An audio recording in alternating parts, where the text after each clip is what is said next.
नमस्कार दोस्तों, स्वागत है आपका हमारे YouTube channel target UK triple SC में। आज हम प्रागैतिहासिक काल का पार्ट 2 कवर करने वाले हैं। ठीक है। अगर आपने इससे पहली वाली वीडियो नहीं देखी है तो उसे ज़रूर देख लें, क्योंकि उसमें मैंने उत्तराखंड के प्रागैतिहासिक काल का पार्ट 1 पढ़ाया है, जिसका लिंक मैंने नीचे डिस्क्रिप्शन में दिया हुआ है। आप वहां जाके देख सकते हैं। तो चलिए स्टार्ट करते हैं हमारा आज का टॉपिक। दोस्तों, जो आज का टॉपिक रहने वाला है वो हम गढ़वाल मंडल में प्रागैतिहासिक काल के प्रमुख साक्ष्यों को पढ़ने वाले हैं। ठीक है। कुमाऊं मंडल के जो प्रागैतिहासिक काल के प्रमुख साक्ष्य हैं वो हम कल के वीडियो में कवर कर चुके हैं। आज गढ़वाल मंडल के साक्ष्यों की बात करेंगे। ठीक है। तो उन्हें पढ़ने से पहले आपको एक नाम याद रखना है, शिव प्रसाद डबराल जी का। ठीक है। क्योंकि जो गढ़वाल मंडल में जो सर्वाधिक खोजें हुई है प्रागैतिहासिक काल से संबंधित, उसमें शिव प्रसाद डबराल जी का योगदान सर्वाधिक रहा है। ठीक है। जिस प्रकार कुमाऊं मंडल में हमने यशोधर मठपाल जी का नाम याद रखा था, उसी प्रकार गढ़वाल मंडल में शिव प्रसाद डबराल जी का नाम याद रखना है। तो दोस्त, चलो स्टार्ट करते हैं गढ़वाल मंडल के प्रमुख साक्ष्य। जो प्रमुख साक्ष्य के रूप में पहला साक्ष्य है दोस्त, वो ग्वारखा गुफा है। बहुत ही इंपॉर्टेंट है ग्वारखा गुफा। इसके पीछे एक कहानी है दोस्त। कहा जाता है कि जब गोरखाओं ने नेपाल गढ़वाल पर आक्रमण किया था, नेपालियों ने 1791 में, तो उन्होंने वहाँ बहुत सारी लूटपाट की थी। ठीक है। तो वो लूटपाट की थी, वो वहाँ से धन और संपत्ति लूट के ले जा रहे थे। तो उन्हें रास्ते पे एक गुफा में उसे छुपा दिया। ठीक है। और वहाँ पे कुछ चित्र बना दिए जिससे कि वो वापस आए, उन चित्रों को पहचाने और उस धन को ले जा सके। ठीक है दोस्तों, ये एक कहानी थी। तो उसी के नाम पर इस गुफा का नाम ग्वारखा गुफा पड़ गया। जब यहाँ खोजें हुई तो ऐसा कुछ स्थान मिला नहीं जहाँ से कि कुछ धनन छुपाया जा सके ऐसे स्थान पर। ठीक है। तो ये खाली एक बैकग्राउंड में कहानी थी, याद रखना। जो यहाँ के चित्र बनाए थे वो गोरखाओं ने नहीं बनाए थे, ये प्रागैतिहासिक काल के मानव ने बनाए थे। ठीक है। वो कहानी थी एक, उसे बैकग्राउंड के रूप में आप याद रख लेना। तो दोस्तों, जो ग्वारखा गुफा की खोज की थी वो किसी इतिहासकार ने या पुरातत्वविदों ने नहीं की थी। ये एक राकेश भट्ट जी ने की थी इसकी खोज ग्वारखा गुफा की। ठीक है। ये कोई इतिहासकार या पुरातत्वविद नहीं थे, ये वहाँ जस्ट रहने वाले कोई व्यक्ति थे। तो इन्होंने इन्होंने सर्वप्रथम इस गुफा को देखा, इसके चित्र देखे, तो इन्होंने इसके बारे में लोगों को बताया और पुरातत्वविदों को बताया और कहा कि यहाँ गुफा में कुछ चित्र हैं। और इसी कारण जो पुरातत्वविद थे वो आए, उन्होंने इसका सर्वेक्षण किया। ठीक है। तो यही एक कहानी है। तो इसकी खोज किसी ने की नहीं थी, तो इसे जस्ट पुरातत्वविदों के नज़रों में लाने का श्रेय राकेश भट्ट जी को है। ठीक है। ये याद रखना, राकेश भट्ट जी को। जो इसकी ग्वारखा गुफा की जो स्थिति है दोस्त, वो डुंगरी गांव चमोली में है। ठीक है। चमोली में एक डुंगरी गांव है, वहीं ग्वारखा गुफा है। ठीक है। ये याद रखना। और जो नदी की बात करें तो ये अलकनंदा नदी के तट पर है। अलकनंदा नदी के तट पर डुंगरी गांव है चमोली में, और उसी गांव में ग्वारखा गुफा है। ठीक है। याद रखना। और जो ये विषय है ग्वारखा गुफा की दोस्त, इसे हम क्यों याद रखते हैं, यहाँ से ऐसा क्या मिला, तो यहाँ से जो इम्पोर्टेंट विषय है दोस्त, वो यहाँ हमें मानव, भेड़, बारसिंगा, लोमड़ी के 41 रंगीन चित्र मिले। ये आंकड़े कभी पूछ लिए जाते हैं दोस्त, 41 रंगीन चित्र याद रखना। ठीक है। 41 रंगीन चित्र मिले हमें यहाँ पे। मानव के थे, उसमें भेड़ के चित्र भी थे, बारसिंगा के चित्र भी थे और लोमड़ी के। जो विशेष था इन चित्रों में, जो विशेष था दोस्त, वो बात याद रखने योग्य है कि जो विशेष ये चित्र ऐसे क्या थे। विशेष मतलब इसमें दो चीज़ें विशेष थी दोस्त। एक जो इनका रंग था दोस्त, जो लाखों गुफा से जो चित्र मिले हमें उनसे अधिक चटकदार था, मतलब उनसे अधिक आकर्षक रंग था इनका। ठीक है। अच्छा रंग था, आकर्षक दिखने में। ठीक है। जैसे कुमाऊं मंडल में हमें लाखों गुफा में कुछ चित्र मिले ना, उनमें जो रंग का प्रयोग किया गया था उनसे भी अधिक चटकदार जो रंग का प्रयोग किया गया था वो ग्वारखा गुफा के चित्रों में किया गया था। ठीक है। एक विशेष ये हो जाता है। और दूसरा विशेष, यहाँ से 3 पशुओं के रंगीन चित्र मिले। ठीक है दोस्तों। एक पशु भेड़, एक बारसिंगा और एक लोमड़ी। याद रखना, 3 पशु। पूछा जा सकता है कभी कितने पशुओं का चित्र है वहाँ ग्वारखा गुफा में, तो याद रखना, छोटी छोटी फैक्ट होते हैं ये। ठीक है। जिसे हम मिस कर जाते हैं। तो 3 पशुओं का चित्रण किया गया है ग्वारखा गुफा में, याद रखना। ठीक है। तो ग्वारखा गुफा हमारी कंप्लीट होती है। अब अगले साक्ष्य की बात करते हैं, दूसरे साक्ष्य की बात बहादराबाद। तो बहादराबाद की जो स्थिति है दोस्तों, ये हरिद्वार में है। इसके पीछे भी एक कहानी है कि 1951 में यहाँ एक नहर की खुदाई चल रही थी 1951 में। तो मजदूरों को यहाँ खोदते टाइम कुछ तांबे के उपकरण और मृद भांड मिले। मृद भांड मतलब दोस्त मिट्टी के बने हुए बर्तन। ठीक है। मजदूर यहाँ के एक नहर नहर खोद रहे थे यहाँ। ठीक है। तो उन्हें खोदने में यहाँ से कुछ उपकरण मिले, तो उन्होंने इसकी जो जो इसकी जानकारी यज्ञदत्त शर्मा जी को दी थी। तो उन्होंने इसकी खोज की, मतलब उन्होंने 1952 और 53 में यहाँ फिर खुदाई स्टार्ट की दोस्त, उन्हें यहाँ से फिर प्रागैतिहासिक काल के कुछ साक्ष्य मिले, जैसे तांबे के उपकरण और मृद भांड, ठीक है, बहुत से मात्राओं में। तो इसकी खोज जो बादराबाद में जो इसकी खोज की थी प्रागैतिहासिक काल की, ये यज्ञदत्त शर्मा जी ने की थी 1951 में, याद रखना, ठीक है। अब थर्ड साक्ष्य की बात करें तो किमनी गांव इंपॉर्टेंट है, बहुत इंपॉर्टेंट है किमनी गांव, ठीक है दोस्तों।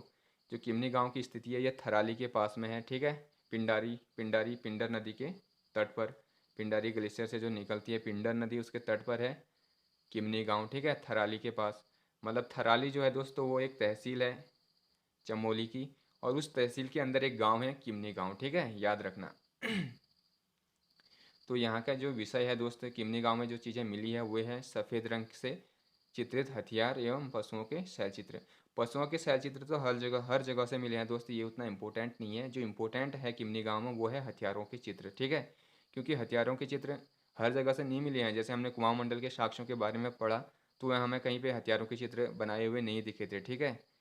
तो यहाँ पे जो सफ़ेद रंग के चित्रण हथियारों के बनाए हुए थे वो इम्पोर्टेंट है। पूछा जा सकता है कि वह कौन सा प्रागैतिहासिक का स्थान है जहाँ से सफ़ेद रंग के हथियारों का चित्र मिला है, ठीक है दोस्तों। किमनी गांव है, याद रखना, इसीलिए विशेष है कि हथियारों का चित्र मिला है यहाँ से इकलौता, ठीक है। और चौथे साक्ष्य की बात करें तो मलारी गांव, ये भी बहुत इंपॉर्टेंट है। इसकी स्थिति भी चमोली में ही है, ठीक है दोस्त। जिस प्रकार कुमाऊं में जो सर्वाधिक साक्ष्य मिले हैं प्रागैतिहासिक काल से संबंधित वो अल्मोड़ा डिस्ट्रिक्ट में मिले हैं, उसी प्रकार जो गढ़वाल में सर्वाधिक साक्ष्य मिले हैं दोस्तों वो चमोली डिस्ट्रिक्ट से मिले हैं, याद रखना, ठीक है दोस्तों। जो मलारी गांव है जो इसकी स्थिति है चमोली में है, मतलब ये चमोली के सुदूर तिब्बत सीमा पर स्थित है, ठीक है। ये क्वेश्चन पूछा जा सकता है कि कौन सा जो पुरातत्व स्थल है जो तिब्बती सीमा पर स्थित है, ठीक है। तो मलारी गांव याद रखना, ऐसा इसे आप ऐसे भी याद रख सकते हैं, जैसे कि चमोली का एक अंतिम गांव है माणा, जो भी लास्ट तिब्बत की सीमा पर स्थित है, ठीक है, माणा। तो मौ से माणा, मौ से मलारी गांव, ऐसे याद रख सकते हैं आप, ठीक है। तो ये फैक्ट याद रखना कि तिब्बत पर स्थित है, सुदूर तिब्बती सीमा पर स्थित है मलारी गांव। जो यहाँ पे खोजें हुई थी दोस्त मलारी गांव में, यहाँ पर दो खोजें हुई थी, ठीक है। एक खोज शिव प्रसाद डबराल जी ने की थी और एक खोज गढ़वाल विश्वविद्यालय द्वारा की गई थी, ठीक है। तो याद रखना पहली खोज शिव प्रसाद डबराल जी ने की थी मलारी गांव में 1956 में। जब इन्होंने यहाँ खोज की तो उन्हें यहाँ समाधान मिले, ठीक है दोस्त, शवों को दफनाए गए स्थल मिले, ठीक है। तो पहली खोज किसने की मलारी गांव में, शिव प्रसाद डबराल जी ने 1956 में। क्या मिला, समाधान मिले, ठीक है, याद रखना। और दूसरी खोज जो की थी वो किसने की थी, गढ़वाल विश्वविद्यालय ने 2001-2 में, ठीक है। बेसिकली 2002 को याद रखना, पूछा गया है क्वेश्चन है 2002 याद रखना, ठीक है। गढ़वाल विश्वविद्यालय ने जब यहाँ 2002 में खोज की तो उन्हें यहाँ 5.2 kg का सोने का मुखौटा मिला, ठीक है। ये क्वेश्चन पूछा गया है कि किस स्थान से 5.2 kg का सोने का मुखौटा मिला है। तो ये क्वेश्चन पूछा गया है, तो मलारी गांव आंसर करना है, ठीक है, मलारी गांव को टिक करना है। और गढ़वाल विश्वविद्यालय को खोज करते वक्त यहाँ नरकंकाल भी मिले और मिट्टी के बर्तन भी मिले। नरकंकाल मतलब जो मानव है उसके कंकाल, हड्डी, ठीक है दोस्त, और मिट्टी के बर्तन भी मिले। और यहाँ पे एक विशेष फैक्ट है दोस्त, मलारी गांव का एक विशेष ये है जो इम्पोर्टेंट है, पूछा जा सकता है, इसके चांस बहुत हैं, कि यहाँ के जो बर्तन मिले हैं दोस्त उनकी जो बनावट है वो पाकिस्तान के स्वात घाटी के शिल्प के समान है, ठीक है। इम्पोर्टेंट फैक्ट है, पूछा जा सकता है कि किस स्थान से प्राप्त बर्तनों की जो बनावट है वो पाकिस्तान की स्वात घाटी के शिल्प से के समान है, ठीक है। तो आप याद रखना मलारी गांव, ठीक है। तो ये मलारी गांव के बारे में फैक्ट कंप्लीट होते हैं। अब बात करते हैं हुडली। हुडली भी बहुत इंपॉर्टेंट हो जाता है दोस्त, पूछा गया है। ये यूके ने, ये यूके ट्रिपल एस ने पूछा है हुडली के बारे में। इसकी जो स्थिति है उत्तरकाशी में है दोस्त, और नदी यमुना है, क्योंकि जो उत्तरकाशी में एक ही नदी फेमस है, यमुना, ठीक है। तो जो हुडली हुडली है ये यमुना नदी के किनारे है। यहाँ भी जो विशेष विषय है शैल चित्र मिले हैं, मतलब पत्थरों पे बने हुए चित्र मिले हैं। तो ये तो हर जगह मिले हैं। जो इम्पोर्टेंट है हुडली के बारे में जो क्वेश्चन आता है वो यहाँ से आता है दोस्त, कि ये जो यहाँ के जो शैल चित्र हैं उनमें नीले रंग का प्रयोग किया गया है, ठीक है। जैसे पेड़साल में कथई रंग का प्रयोग किया था, किमनी गांव में सफ़ेद रंग का प्रयोग किया गया था हथियारों में। तो जो हुडली के जो शैल चित्र हैं उनमें नीले रंग का प्रयोग किया गया है। इसी से क्वेश्चन बन के आया था कि वह कौन सा स्थान है जहाँ के शैल चित्रों में नीले रंग का प्रयोग किया गया है। तो याद रखना हुडली उत्तरकाशी में है, ठीक है। तो ये गढ़वाल मंडल के कुछ इंपॉर्टेंट साक्ष्य कंप्लीट होते हैं। अब अन्य तथ्य की बात करते हैं, ठीक है दोस्त। अन्य तथ्यों में पहला फैक्ट है, महासम संस्कृति की आकृति की खोज जो की थी उत्तराखंड में दोस्त, वो 1877 में रिबेट कॉर्नक ने की थी। इंपॉर्टेंट है, पूछा जा सकता है कि उत्तराखंड में महासम संस्कृति की आकृतियों की खोज किसने की। ठीक है, रिबेट कॉर्नक, याद रखना कब की थी, 1877 में। ठीक है, और जो उत्तराखंड पुरातत्व के जनक कहा जाता है उसे हेनवुड को कहा जाता है, और महात्मा संस्कृति के जो जनक है वो कौन है, रिबेट कॉर्नक है। ठीक है, याद रखना। आपके मन में क्वेश्चन आ रहा होगा कि महासम संस्कृति होती क्या है। तो महासम संस्कृति कुछ नहीं होती दोस्त। महासम संस्कृति उसे ही कहते हैं, उसी कालक्रम को कहते हैं महापाषाण काल को। ठीक है, महासम संस्कृति महापाषाण काल को ही कहते हैं। अब आपको क्वेश्चन आ रहा होगा कि महापाषाण काल क्या होता है। ठीक है, तो महापाषाण काल ऐसे कालक्रम को कहा जाता है दोस्त जिसमें जो शवों को दफनाया जाता था, दफनाने के बाद उनके ऊपर से बड़े बड़े पत्थरों को एकत्रित कर दिया जाता था। ठीक है, मतलब जैसे हमने शवों को दफनाया और उसके ऊपर से बड़े बड़े पत्थर एकत्रित कर दिए, तो उसे महासम संस्कृति कहते हैं, महापाषाण काल कहते हैं। ठीक है, यही होता है, ज़्यादा कुछ नहीं होता है, सिंपल सी बात है। ठीक है दोस्तों, तो इसकी खोज किसने की थी उत्तराखंड में, रिबेट कॉर्नक ने की थी। और जो इसके साक्ष्य मिले हैं महासम संस्कृति को, जो उत्तराखंड से साक्ष्य मिले हैं दोस्त, वो इंपॉर्टेंट है। वो द्वारहाट के चंद्रेश्वर मंदिर से मिले हैं। क्या मिले हैं दोस्त, 204 कप मार्क से मिले हैं। कप मार्क से मैंने आपको बताया था क्या होते हैं। जैसे पहाड़ों में जो ओखल होते हैं ना, ओखल जिसमें हम धान मसाले वसाले कूटते हैं, ओखल, उसी टाइप के बड़े बड़े गड्ढे। ठीक है, उन्हें ही कप मार्क्स कहा जाता है। 204 कप मार्क्स मिले हैं चंद्रेश्वर मंदिर द्वारहाट से। और जो ये कप मार्क्स हैं ये महासम संस्कृति के साक्ष्य हैं। ठीक है, और एक जगह से और मिले हैं, ये रामगंगा घाटी हमने पढ़ा था कुमाऊँ में, वहाँ से भी 9 ग्राम से 73 कप मार्क्स से मिले। ठीक है, वो भी महासम संस्कृति से संबंधित ही है। ठीक है, तो याद रखना महासम संस्कृति के बारे में ये फैक्ट याद रखना, मैंने आपको बताया है। और दूसरा फैक्ट की बात करें तो उत्तराखंड से प्राप्त लौह उपकरणों में जो सर्वाधिक प्राचीन उपकरण है दोस्त, वो लौह फलक है। ठीक है दोस्त, जो उत्तराखंड के जो प्राप्त लौह उपकरण हैं, जो लोहे के उपकरण मिले हैं उत्तराखंड में, उनमें जो सर्वाधिक प्राचीन है दोस्त वो लौह फलक है। ठीक है, लौह फलक माने दोस्त सिंपल सी बात है, लोहे का टुकड़ा। ठीक है, मतलब फलक मतलब जो हम हल जोतते हैं ना दोस्त, हल, जो हल के नीचे से फल, जिसे हम फल कहते हैं, मतलब जो हल के नीचे से जो ज़मीन पे जाता है। ठीक है, उसे ही लौह फलक, उसी टाइप का एक फलक होता है, लोहे का बना हुआ एक फलक मिला है। ठीक है, वही सबसे प्राचीन उपकरण है, याद रखना। और एक फैक्ट के रूप में ये याद रखना कि काला माटी व मल्ला पैनाली से शैल चित्र भी मिले हैं, इनकी स्थिति अल्मोड़ा में है।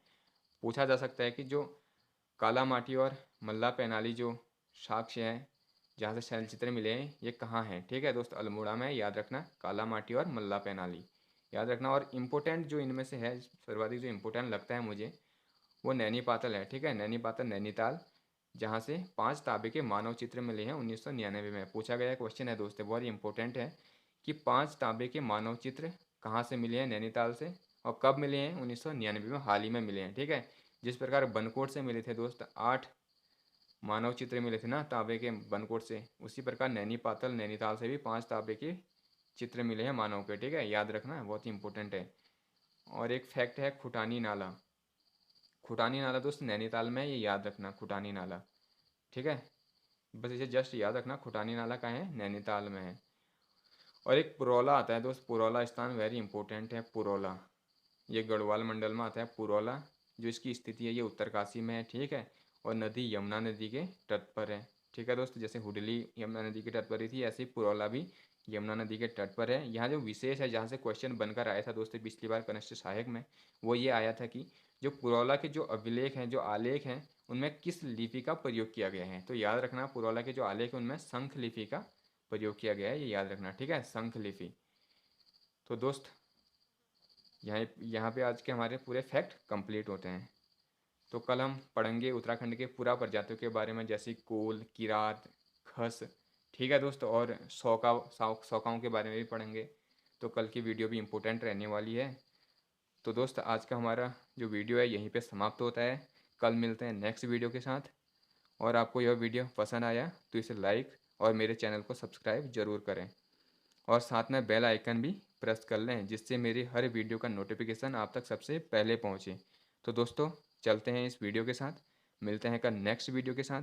तब तक अपना ख्याल रखिए और मन लगाकर पढ़ाई कीजिए। Okay, bye bye, take care, जय हिंद, जय उत्तराखंड।